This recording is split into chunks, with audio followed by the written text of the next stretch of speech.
আমার মুসলমান ভাইরা, আমার বন্ধুগণ, রাশিয়ান সৈন্যগুলি এবার যখন আফগানের মুসলমানদেরকে নির্দেশ দিয়ে দিল, তোমরা নিজ নিজ দায়িত্বে এই তাবু ছেড়ে ভিন্ন ভিন্ন জায়গায় তোমরা চলে যাইবা। এরা বন্ধু গভীর মনোযোগী হয়ে যাবেন বাজান, কোন দিকে কোনো খেয়াল করবেন না। অল্প সময় স্বল্প কথা বলেই আমি বিদায় নেব। ভাইগো, এই রাশিয়ান সৈন্যদের কথা শোনার পরে নিজ নিজ তাবু ছেড়ে আফগানের মুসলমান ভাইরা ভিন্ন ভিন্ন জায়গায় চলে যায়। কিন্তু বাবাজি,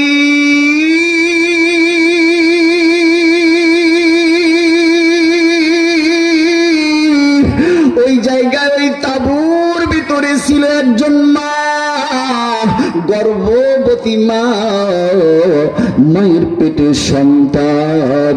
কিন্তু ওই মা জননীর একটা সন্তানের বয়স 3 থেকে 4 বছর, আরেকজন সন্তান, যে সন্তানটা হাফেজে কোরআন, যার সিনায় আছে আমার আল্লাহর কোরআন, ওই কোরআন ধারণকারী ওই হাফেজটা।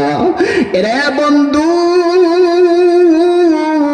আমার গোপালপুরের বাইরা, চামটা থেকে আগত, বর্ণি থেকে আগত, হরিপুর থেকে, তাবারিয়া থেকে, বড়রিয়া থেকে আগত বাপ বাইরা, কলিজার টুকরা যুবক বাইরা, প্লিজ খুব দিলের কান লাগায়া কথাগুলো শোনা চাই রে বাবা। বাইগো,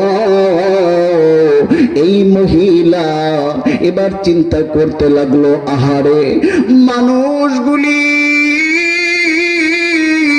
এখান থেকে চলে যায়, কিন্তু আমি কেমন করে যাব গো আল্লাহ।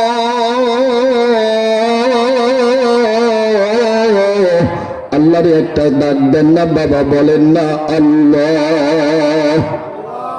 সবাই একটু মায়া লাগায় আল্লাহর একটা ডাক দেন না, বলেন না আল্লাহ। এ বন্ধু, এ বাবাজি, আল্লাহরে ডাকলি যদি আপনার দিলের মধ্যে যদি ভালো লাগে, তাইলে বাজান লিখে নেন, আপনার দিলে আমার আল্লাহ এই কোরআনের মহাব্বত, কোরআনের ভালোবাসা দান করেছে। কথা বলেন ঠিক কিনা আমার ভাইরা, আমার বন্ধুগণ? এবার হাফিজ সাহেব, হাফিজ আব্দুর রহমান